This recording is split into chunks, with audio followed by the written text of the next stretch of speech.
Most often when people think of the Christmas story, if you were someone to ask you, tell me the Christmas story, where would you start the Christmas story? I know where I would start. I would talk about the angel Gabriel visiting Mary, and Mary receives the annunciation that she's going to be the bearer of the Christ child. And I would talk about them traveling to Bethlehem and paint out the nativity scene that we're often so very familiar with. And we would talk about those aspects of the Christmas story.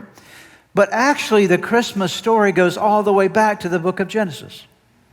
All the way back to the 3rd chapter of the book of Genesis, when Adam and Eve had sinned against God, and God said, there's coming a seed of the woman, and the seed of the woman is going to crush the head of the serpent. And that was the beginning, or the first prophecy related to the coming of Jesus Christ. And all through all the books of the Old Testament, 39 books of the Old Testament, and through every book of the Old Testament, there's something you can find there of the promise of the coming Messiah.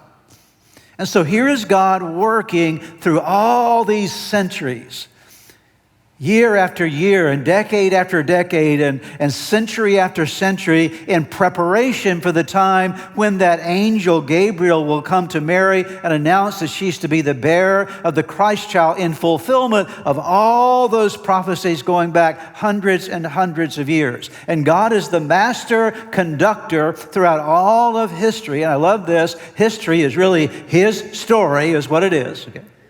His story of working in our world, and then Jesus entered.